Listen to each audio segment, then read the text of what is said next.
अखण्डमण्डलाकारं व्याप्तं येन चराचरं तत्पदं दर्शितं येन तस्मै श्रीगुरुवे नमः।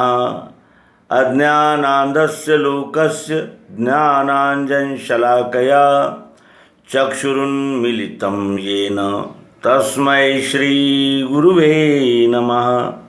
अध्यात्म विश्व विज्ञान यूट्यूब चैनल पर हम सभी उपस्थित हैं और शंका समाधान सत्र में हमारे प्रिय मित्र श्री मुरारी साहू, इनका एक प्रश्न है जिस पर हमें विचार करना है। अध्यात्म विज्ञान ने ये सिद्ध करा दिया कि पृथ्वी जल अग्नि वायु आकाश, इनका कॉम्बिनेशन ही वस्तु है और इसमें कौन पहले निर्माण हुआ कौन अनंतर निर्माण हुआ ये निर्णय करना ये हम लोगों के लिए असंभव है। और कुछ शास्त्रज्ञ कहते हैं कि सूरज घूम रहा था, उसमें इतनी गति हो गई उसकी कि वो उस गति के द्वारा कई टुकड़ों में बट गया। एक टुकड़ा पृथ्वी बना तो अन्य फिर ग्रह बनकर आसमान में घूमने लगे। इसका अर्थ यह है कि शुरू में भी कुछ था, जब कुछ होता है तभी कुछ निर्माण होता है। और इसी यानी आदि अनादि के विवाद में यह प्रश्न अत्यंत मार्मिक हो जाता है कि जीव की शुरुआत यानी सृष्टि की शुरुआत कहाँ से हुई और सृष्टि की शुरुआत के बाद जो उसका उत्क्रमण हुआ, जो विकास हुआ, उसका यानी उसकी रूपरेखा क्या थी और अंत में ये जो जीव है ये नारायण पद तक कैसे जाता है। प्रश्न अत्यंत व्यापक और विशाल है। हम अपनी यानी जिसे कहते हैं कि दृष्टि को अध्यात्म विज्ञान में स्थिर करके इस प्रश्न की ओर देखेंगे और जानने का प्रयास करेंगे कि जीव नारायण दशा तक कैसे जाता है। सृष्टि का निर्माण हुआ, यह कहते ही सृष्टि और सृष्टि का निर्माता ये दो हो जाते हैं। सृष्टि जो कोई भी वस्तु हो उसको निर्माण करने वाला उस वस्तु से अलग होता है। जैसे कुम्हार मटका बनाता है तो मटका माने कुम्हार नहीं होता और कुम्हार मतलब मटका नहीं होता, ये दोनों अलग अलग चीज़ें होती है। कुम्हार ने मटका बनाया, इसका अर्थ यह है कि उस कुम्हार ने क्रिया करके उस मटके को बनाया, तो मटका और कुम्हार ये अलग अलग हम मान सकते हैं। उस तरह अगर हुआ है तो ये सृष्टि अलग है और ये सृष्टि को चलाने वाला अलग है, ऐसा माना जाएगा। कुछ लोग कहते हैं कि आकाश से वायु बना, फिर वायु से अग्नि बना, अग्नि से जल बना, जल से पृथ्वी बनी।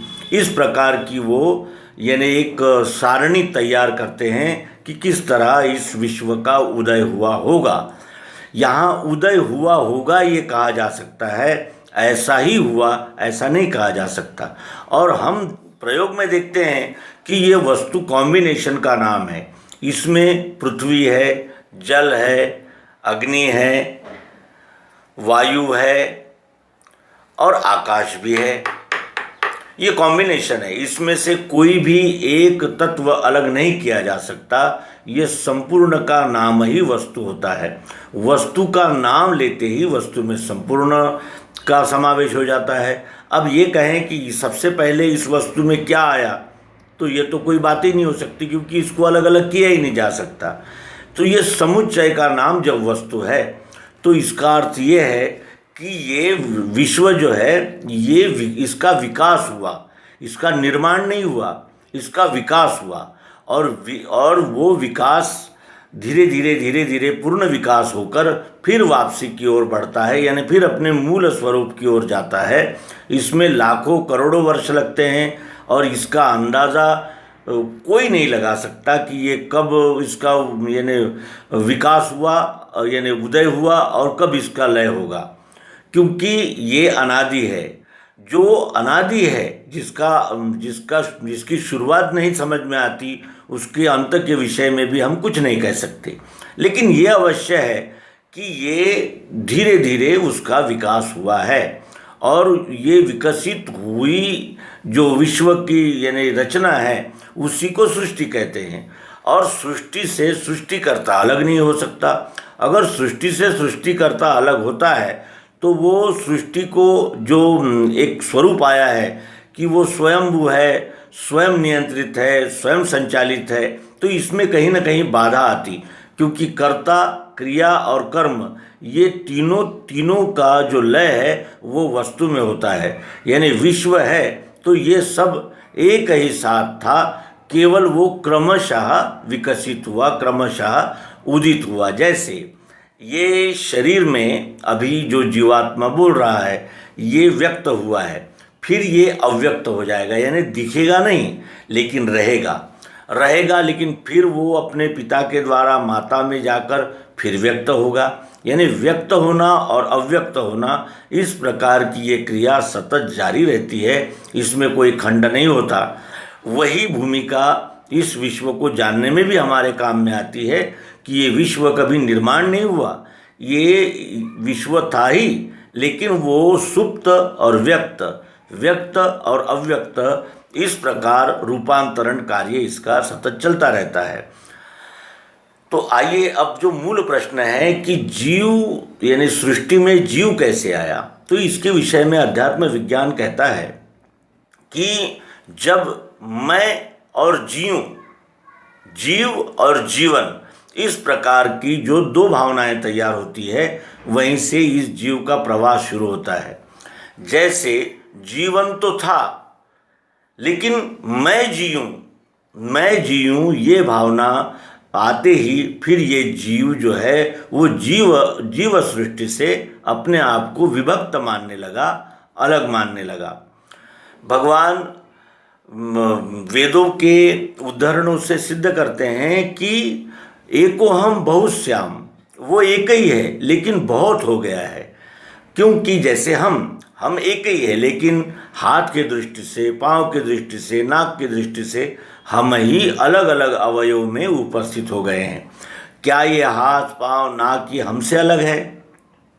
इन्हीं का समुच्चय स्वरूप ही तो हम हैं। उसी तरह वो एक ही था, यानी बहुत हो गया, अनेक प्रकार के उसने रूप धारण किए।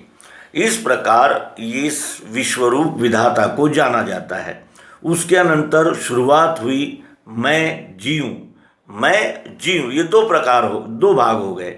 मैं तो था ही, लेकिन अब मैं जीऊं ये भावना तैयार हो गई। इसकी वजह से जीव भाव का प्रवेश हुआ। जीव भाव का प्रवेश उद्बीज से शुरू होता है। जैसे शुरुआत में जो जीव है वो उद्बीज यानी पेड़ पौधों में आता है। पेड़ पौधों में उसे केवल शरीर मिलता है और कुछ नहीं मिलता। तो शरीर मिलने पर न वो हिल सकता है, न डुल सकता है, एक ही स्थान पर खड़ा रहता है। उसमें भी प्राण जीव होता है, वो भी जन्म लेता है, बढ़ता है, कालांतर में उसका भी लय हो जाता है। इसलिए ये निश्चित है कि जीव का आरंभ, जीव की शुरुआत ये उद्भिद से हुई। फिर उद्भिद से वो स्वेदज में आया। स्वेदज में यानी जल से निकलने वाले, जैसे मछली है, झींगे है, यानी जल में रहने वाले जीव। तो वहाँ आने के बाद उसे यानी शरीर भी मिला और इंद्रियां भी मिली, क्योंकि मछली तैरती है, इसका अर्थ वो इंद्रियां उसे मिल चुकी है। उसके अनंतर वो और उत्क्रांत होकर आता है तो अंडज में आता है। अंडे से निकलने वाले जीवों की ओर हम देखते हैं तो उनमें शरीर भी है, इंद्रियां भी है और एक मन है, क्योंकि वो लड़ाइयाँ करते हैं, आपस में लड़ते हैं। आपस में लड़ना और यानी जैसे संकल्प विकल्प करना, ये मन का स्वभाव होता है। इसका अर्थ ये है कि जो अंडज है उनमें शरीर भी मिला है, इंद्रियां मिली है और मन मिला है। फिर वहाँ से उत्क्रांत होकर ये जीव जारज खाने में आता है, स्वेदज खाने में आता है। स्वेदज में इसे यानी इंद्रियां, मन यानी शरीर, इंद्रियां और मन मिला है। उसके बाद वो उत्क्रांत होकर पिंडज में आता है, जिसे जारज कहते हैं। जो माता के पेट से पूरे तैयार होकर आते हैं उन्हें जारज कहते हैं। वो जारज खाने में आने पर इसे शरीर भी मिला है और इंद्रियां भी मिली है, मन भी मिला है और बुद्धि भी मिली है। घोड़ा, गाय, बकरी ये इसके उदाहरण हैं। घोड़े के सामने आप अगर मांस रख देंगे तो वो नहीं खाएगा, और शेर के आगे आप घास रखेंगे तभी वो नहीं खाएगा, क्योंकि सबके पास, जारज खाने के पास बुद्धि है, लेकिन वो अत्यंत स्थूल है। उसके अनंतर वो उसी जारज खाने में रूपांतरित होकर मनुष्य बनकर आता है, तो उस मनुष्य में उसे इंद्रियां भी प्राप्त है, शरीर भी प्राप्त है, इंद्रियां हैं, मन है, बुद्धि है, और पूर्ण विकसित बुद्धि है, जो इस मैं अहंकार जीवात्मा का पूर्णतः अनुभव करती है। मेरी इच्छा से होना चाहिए, मैं ऐसा सोचता हूँ, यही मेरा निश्चय है। इस प्रकार के जो कार्यकलाप है वो संपूर्ण विकसित बुद्धि के बगैर नहीं हो सकते। इसका आशय यह है कि जारज खाने में सर्वश्रेष्ठ ये जो मनुष्य है, इसमें ये सब कुछ साधन आ गए हैं, सभी साधनों से ये संपन्न है। अब मनुष्य तो बनकर आ गया है, लेकिन मनुष्य में आकर भी पशुत्व के लक्षण नजर आते हैं। सभी मनुष्य सरीके नहीं होते, कुछ बिच्छू जैसे होते हैं, कुछ सांप जैसे होते हैं, कोई शेर जैसे होते हैं, कोई लोमड़ी जैसे होते हैं। ये यानी स्वभाव में विभाजन कैसे हुआ और इस स्वभाव का यानी उत्क्रांतिकरण कैसे होता है, इस विषय में अब हम श्री मायानंद जी चैतन्य, इन्होंने जो मानवीय स्वभावों का वर्गीकरण किया है उसकी दृष्टि से देखेंगे और जानने का प्रयास करेंगे कि ये जो यानी मनुष्य है, ये जो मनुष्य है वो किन किन स्थित्यंतरों से बढ़ता हुआ नारायण पद की ओर जाता है, और नर से ही नारायण बनता है। लेकिन नर बनना भी इतना सरल नहीं है। नर बनने के लिए भी अपने अनेक विकार और कमजोरियों को हमें यानी लांघना होता है, पार करना होता है, तब हम धीरे धीरे धीरे धीरे नारायण इस पद की ओर प्रयाण करते हैं। तो आइए हम क्रमशः श्री मायानंद जी चैतन्य, इनकी रचनाओं से नारायण पद तक किस तरह ये जीव पहुँचता है उसके विषय में जानकारी प्राप्त करें। जानो पशु बुद्धि मनुजतम मलिन स्थाई, जानो पशु बुद्धि मनुजतम मलिन स्थाई, जाने नहीं निज स्वभाव मतलब हित जाति भाव, जाने नहीं निज स्वभाव मतलब हित जाति भाव, चमत्कार बल प्रभाव माने प्रभुताई, जानो पशु बुद्धि मनुज तम मलिन स्थाई। पशु बुद्धि, मनुष्य का शरीर तो है लेकिन बुद्धि कैसी है? पशुओं की तरह है, जानवरों की तरह। और ये जो पशु बुद्धि का जो मनुष्य होता है, ये मलिन यानी बुद्धि लेकर रहता है, और ये यानी बुद्धि की मलिनता यानी अज्ञान ये स्थिर रहता है उसमें। उस पर चाहे कोई भी प्रसंग आ जाए, लेकिन वो अपनी मूढ़ता का त्याग नहीं करता, इसीलिए उसे पशु बुद्धि मनुष्य कहा जाता है। अब इसके लक्षण भी बताए हैं कि जाने नहीं निज स्वभाव, मेरा स्वभाव क्या है ये नहीं जानता। मतलब हित जाति भाव, अपने मतलब के लिए ही जाति भावों का निर्माण करता है, जातिवाद का यानी निर्माण करता है, और वो केवल मतलब के लिए ही करता है। यानी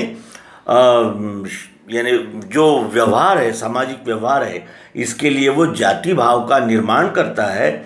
और चमत्कार यानी विभिन्न प्रकार के रोचक भयानक चमत्कार का यानी सहारा लेता है, चमत्कार पर विश्वास रखता है। और बल प्रभाव यानी चमत्कार के बल का प्रभाव होता है, ऐसा इसका निश्चित मानना होता है, क्योंकि ये पशु बुद्धि होता है।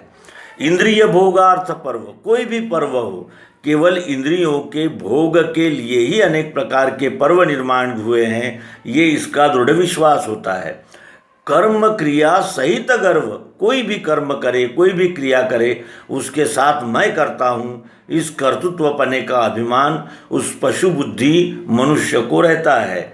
व्यष्टि रूप मैं ही सर्व, मन में असच्छाई, मैं जो 3.5 हाथ का शरीर है, ये जो शरीर है 3.5 हाथ का, यानी तो इतना ही मैं हूँ और मेरी भलाई के लिए ही काम होने चाहिए। मैं अपने भलाई के विषय में ही सोचूंगा। मैं का संपूर्ण स्वरूप ध्यान में न रखते हुए केवल इस 3.5 हाथ के देह को ही मैं मानकर वो कार्य करता है और मैं ही सब कुछ हूँ। ये 3.5 हाथ के शरीर की देखभाल, व्यवस्था, आनंद प्राप्त कर लिया तो सब कुछ हो गया, इस प्रकार का उसका मानना होता है। हिंसा को कर्म करे, हिंसा का कर्म करता है, अपने भोजन के लिए अनेक जीवों को मार देता है, काट देता है और हिय में अति मोद भरे, नरबलि भी देता है, यज्ञ के नाम पर बलि देता है और हृदय में अति मोद भरे यानी अत्यंत प्रसन्न होता है। दूसरों की हिंसा करके इससे खुशी होती है, आनंद होता है। मेरा सुख और मरे यह दृढ़ चतुराई, मैं सुखी रहूं भले ही सब मर जाए, कोई परवाह नहीं, इस प्रकार की उसकी वृत्ति होती है। और ये दृढ़ चतुराई, इसी प्रकार की उसकी दृढ़ मान्यता होती है कि मुझे सुख मिले, अन्य मरे या जिए हमें कुछ भी लेना देना नहीं। यह पशु बुद्धि मनुष्य की पहचान यहाँ सद्गुरु बताते हैं। लक्षण अस दीख परे, इस प्रकार के लक्षण अगर दिखते हैं तो जानो पशु रूप धरे, ये जान लो कि वो मनुष्य के शरीर से उपस्थित है, लेकिन वो पशु ने ही मनुष्य का शरीर धारण किया है, ऐसा आप जान लो यदि ये इन लक्षणों को दिखता है तो। सत्यबोध ता न भरे मायानंद गाई, ऐसे पशु बुद्धि मनुष्य में सत्यबोध स्थिर नहीं होता, सत्यबोध नहीं होता। यहाँ मायानंद जी इस प्रकार निवेदन कर रहे हैं। फिर इससे उत्क्रांत हो गया तो फिर वो मनुष्य बनता है, मनुष्य स्वरूप में आता है। उस मनुष्य स्वरूप के क्या लक्षण हैं? मनमानी वृत्ति सत्य बिना कैसे तरहे, मनमानी वृत्ति जैसे मन में आता है वैसे ही वो चलने लगता है, वैसा ही बर्ताव करता है। और ऐसा मनुष्य सत्य बिना उसका तरण तारण हो ही नहीं सकता। अन्नामृत विष्टा कर डाले जल का मूत्र बनावे, सो पवित्र दुर्गंध निकाले उसे छूत बतलावे। यानी इसका जो डबल क्रॉस दोगला व्यवहार है वो शुरू हो जाता है। अन्नामृत विष्टा कर डाले, जो अन्न का सेवन करता है उसका विष्ठा बनाता है, जल पीता है उसका मूत्र बनाता है और वो पवित्र मानता है। और जो दुर्गंध निकाले यानी जो हमारी गंदगी को साफ करता है और यानी हमारे आरोग्य की देखभाल करता है, उसे छूत बतलाता है। जो हमको उपकार करते हैं उसको वो छूत बतलाता है। यानी इस प्रकार का उसका दोगला व्यवहार है और वो आत्ममुग्ध हो जाता है, मैं ही सब कुछ हूँ और मेरे लिए ही ये सारी सृष्टि बनी है, इस प्रकार का उसका पक्का निश्चय रहता है। धर्म त्यजे सो सिद्ध सुमाने ढोंगी को हरदास, जिसने धर्म को त्याग दिया यानी मनुष्यता को त्याग दिया उसे सिद्ध मानता है। और जो ढोंगी होते हैं, पाखंडी होते हैं, उनको हरिदास मानता है। दानी से याचक अस गावे पुण्य हमारे पास, दानी से याचक का पुण्य अधिक होता है, इस प्रकार की उसकी उल्टी भावना होती है, विपरीत बुद्धि होती है और इसीलिए वो मन के अनुसार चलता है, इसीलिए उसे मनुष्य कहते हैं। जूता पहने वही बड़ा है पहनावे सो नीच, जो जूता पहनाता है वो नीच है और जो जूता पहन रहा है वो उच्च है, इस प्रकार की उसकी विपरीत भावना रहती है। और सुखदाता सेवक ये माने सुख भोगे बड़ बीज, और जो सुख देने वाला है, जो सेवा कर रहा है वो छोटा है और जो सुख भोगता है वो बड़ा है। इस प्रकार की उसकी विपरीत भूमिका, विपरीत भावना होती है। रोचक सत्य कहे सो पंडित, मधुर मधुर और मीठा मीठा रोचक बातें करता है उससे वो पंडित कहता है। सत्वक्ता पाखंडी, जो सत्य कहता है उसे पाखंडी कहता है। और कनफू का को सद्गुरु माने, कान में विभिन्न प्रकार के मंत्र देने वाले को सद्गुरु मानता है। और इस तरह सद्गुरु दुनिया लंडी, यानी सद्गुरु ये दुनिया झूठी है, इस प्रकार का उसका निश्चय होता है। सच्चे को पाखंडी कहता है और पाखंडियों की पूजा करता है, सद्गुरु मानता है। इस प्रकार का जो विपरीत व्यवहार करता है वो मनुष्य है, मनमानी वृत्ति। फिर पुजवावे सो बड़ा कहावे, जो पुजवाता है वो बड़ा है, जो पूजे सो हीन, जो पूजा कर रहा है वो हीन है, छोटा है। भूत पितर का भक्त सुस्याना, जो भूत और यानी जो गुजर चुके हैं, जो हो चुके हैं, उन विभूतियों का, उन पितरों का जो भक्त होता है, जो उनकी श्राद्ध तर्पण इनमें लगा रहता है, वो स्याना है। और जो सच्ची सेवा करता है वो सेवक हीन है। इस प्रकार की विपरीत भूमिका इसकी होती है। जहाँ असत्य यह ग्रह बन बैठो, जहाँ असत्य का ही अंगीकार किया गया है तहाँ सत सुख नहीं भाई, वहाँ सत्य सुख कभी नहीं प्राप्त हो सकता। मायानंद कहे तुम देखो, वही मनुज तन गाई। जो सत्य को छोड़ देता है, असत्य का ग्रहण करके बैठा हुआ है, वहाँ सत्य सुख नहीं मिल सकता। और मायानंद जी कहते हैं कि तुम देखो, तुम आंखें खोलकर ऐसे लोगों को देखो, और यही मनुष्य तन है। पशु से निकला, 4 खानियों में उसका उत्क्रांत यानी उसका विकास हुआ। उद्बीज, स्वेदज, अंडज, जारज, ये धीरे धीरे वो उदय हुआ उसका। फिर वो मनुष्य में आया, यानी मनुष्य शरीर लेकर आया, लेकिन वो पशुत्व के लक्षण उसमें थे।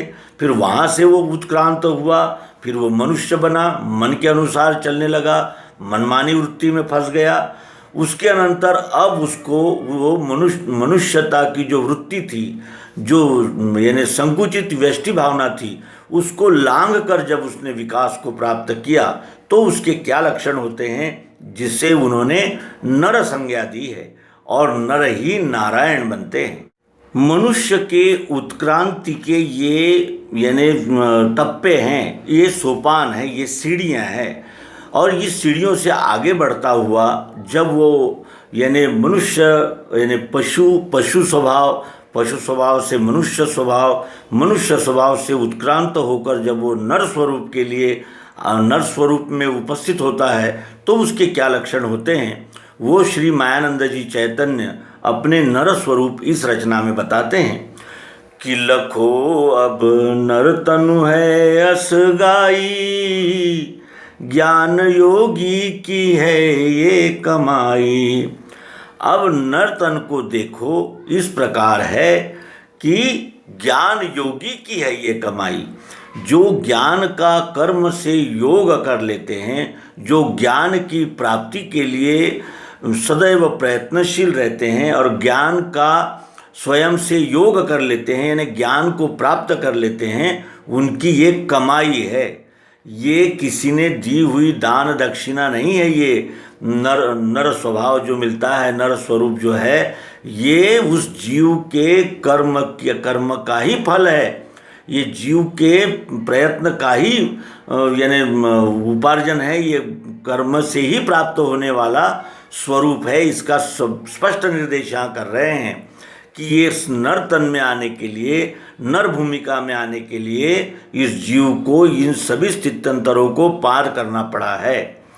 मान लखे नहीं दंभ न सूझे, जो मान देखता ही नहीं, मान अपमान जिसके ध्यान में ही नहीं रहता, वो सरल सीधा जीवन जीता है।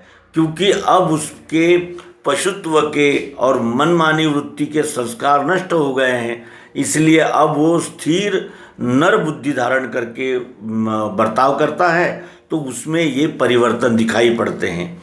मान लखे नहीं दंभ न सूझे, किसी भी प्रकार का दिखावा पाखंड उसे सुझाई ही नहीं देता, करने की इच्छा ही नहीं होती। हिंसक वृत्ति बहाई, यानी जो हिंसक वृत्ति है, दूसरे को पीड़ा देने की जो वृत्ति है, उसको उसने छोड़ दिया है। अचल शांति सद्गुरु पदनिष्ठा, हृदय में अचल शांति रहती है, चाहे कैसा भी प्रसंग आए उसकी शांति का भंग नहीं होता। सद्गुरु पदनिष्ठा, सद्गुरु के यानी उपदेश में निष्ठा रखता है और सद्गुरु के पद में निष्ठा रखता है। सद्गुरु के पद तो दो ही है, क्षर और अक्षर। क्षर अक्षर इन दो सद्गुरु के पदों पर ही निष्ठा रखता है और विश्वमित्रता पाई। अब उसके लिए यह संपूर्ण विश्व जो है वो मित्रवत है, उसको इस विश्व में कोई भी त्रुटि कमी नज़र नहीं आती, संपूर्ण रूप से वो इस विश्व को ही मित्रवत जानता है। छूत न लगे सदा दृढ़ स्थिरता, उसे छूत छात की भावना से वो निकल जाता है, क्योंकि अब वो नर श्रेणी में आ गया है, नर भूमिका में उपस्थित हुआ है। छूत न लगे सदा दृढ़ स्थिरता, सदैव दृढ़ स्थिर बुद्धि होती है उसकी। निज स्वरूप मति भाई, अपने स्वरूप को जानने की इच्छा, जानने का प्रयास, जानने की दिशा उसको भाती है, यानी उसी दिशा में वो आगे बढ़ता है, निज स्वरूप को प्राप्त करने की दिशा में। अहम भाव के कर्म न दिखे, अहम भाव के कर्म दिखते ही नहीं उसके जीवन में, वो तो संपूर्ण समर्पित भावना से ही सभी कर्म करता है। और वर्ण धर्म रति छाई, अपने वर्ण धर्म से अत्यंत प्रेम करता है, अत्यंत प्रेम पूर्वक अपने वर्ण कर्मों का निर्वहन करता है। गृहदारा पुत्रादिक जाने निज प्रभु की प्रभुताई, गृह यानी घर, दारा पत्नी, पुत्र, ये सभी निज प्रभु की प्रभुताई है। इस प्रभु की ही ये सारी लीला है, ये विश्वरूप विधाता की ही लीला है। इसमें मेरा अहंकारत्व कहाँ है, ये उसको स्पष्ट ध्यान में आ जाता है कि ये सब निज प्रभु की ही प्रभुताई है। बैर प्रेम राखे नहीं मन में, न किसी से बैर करता है न किसी से प्रेम करता है, वो समत्व बुद्धि धारण करके बैर प्रेम राखे नहीं मन में, नीच ऊंच शुद्धि नहीं, उसके लिए कौन नीच है कौन ऊंच है इसकी शुद्धि नहीं है, यानी वो इसकी शुद्ध नहीं है उसे कि कौन नीचा है और कौन ऊंचा है, वो सबको समान देखता है, क्योंकि वो नर भूमिका में उपस्थित हो गया है। सत से प्रेम, सच्चाई से सत्य से प्रेम करता है। असत नहीं भावे, उसको असत सहन नहीं होता, असत्य से बड़ी घृणा करता है वो नर स्वरूप में आया हुआ ये जीव। भक्ति अनन्य सुहाई, और इस विश्वरूप परमात्मा के साथ अनन्यतापूर्वक व्यवहार करता है, अनन्यतापूर्वक जो इस विश्व की सेवा करता है वो उसे बड़ा अच्छा लगता है। मायानंद कहे इत्यादि, मायानंद जी कहते हैं कि ये सारे लक्षण नर के हैं, नर लक्षण है भाई, ये सारे जो बताए गए हैं ये नर लक्षण हैं। जिसके जीव की शुरुआत उद्भिद से हुई तो ये नर श्रेणी में आते आते इसमें ये परिवर्तन आए हैं, और नर से ही नारायण बनता है। ये भी अत्यंत प्रसिद्ध उक्ति है कि नर करनी करे तो नर का नारायण हो जाए, लेकिन नर बनने के लिए भी उसे इन सभी स्थितियों को पार करता हुआ आना होता है। ये किसी ने दिए हुए उपहार की स्थिति नहीं है, ये किसी ने उपहार में नहीं दी, ये जीव को स्वयं ही अपने यानी दोषों को छोड़ते जाना पड़ा है, और नारायण की दिशा में बढ़ने के लिए उसे ये विभिन्न यानी कमजोरियों को छोड़ते हुए अपनी समझ को विशाल व्यापक बनाते हुए आगे बढ़ना होता है। अब नारायण स्वरूप कैसा होता है, क्योंकि नर से ही नारायण बनते हैं, और नारायण का अर्थ होता है जानत तुम ही होई जाई। विश्वरूप नारायण को जानकर ये नारायण स्वरूप जो जीव है वो नारायण में ही विलीन हो जाता है, यानी इतनी व्यापक भूमिका जिसकी होती है उसको नारायण कहते हैं। श्री कृष्ण जी, श्री राम, श्री मायानंद जी ये नारायण स्वरूप हो चुकी विभूतियाँ हैं, नारायण स्वरूप हो चुके जीव है, और ये जीव ही है। श्री कृष्ण जी भी जीव ही थे, लेकिन वो अपने करने से नारायण पद तक पहुँचे। तो आइए नारायण पद की एक स्थूल ऐसी पहचान प्राप्त करें। सो नारायण ऋषि मुनि नर जिसको ध्यावे, वो नारायण जिसे ऋषि मुनि नर ध्याते हैं, यानी वो ऋषि मुनि नरों का वो आदर्श होता है नारायण। निज स्वरूप अपना बिन सेवा दर्शाए वे, जो अपना स्वरूप यानी निज स्वरूप स्वस्वरूप निज बिन सेवा दर्शाता है, उसको सेवा की कोई लालसा ही नहीं होती। क्योंकि वो इसलिए अपना स्वरूप दिखाता है कि वो नारायण ये विश्व स्वरूप ही होते हैं, उनकी व्यष्टि भावनाएं बसती ही नहीं रह यानी बाकी नहीं रहती, इसलिए वो नारायण स्वरूप से ही इस विश्व से व्यवहार करते हैं और निज स्वरूप अपना बिन सेवा दर्शावे। वो अपना निज स्वरूप स्वस्वरूप बिन सेवा दर्शाते हैं, यानी उनको प्रतिफल की कोई इच्छा कोई आकांक्षा होती ही नहीं। नहीं कर्म फलाशा, कर्म बंध ही है जिसके, उसे कर्म के फल की आशा भी नहीं होती, कर्म का बंधन भी नहीं होता। नहीं मंत्र तंत्र यंत्रादिक में मन खिसके, उसका मन मंत्र तंत्र यंत्र इनमें नहीं खिसकता, क्योंकि वो जानता है ये विश्व ही परमात्मा है और इस विश्व के साथ अनन्य भाव से व्यवहार करने को ही भक्ति कहते हैं। ये वो जान चुका है और इस प्रकार वो नहीं मंत्र तंत्र यंत्रादिक में मन खिसके, क्षेत्रज्ञ विश्व का, इस विश्व का क्षेत्रज्ञ यानी इस विश्व में जो व्याप्त है वो तो प्रोत उपस्थित है, स्वधर्म सत बतलावे, वही स्वधर्म सत्यता पूर्वक बतलाता है, सिद्ध करके बतलाता है कि यह विश्व ही परमात्मा है।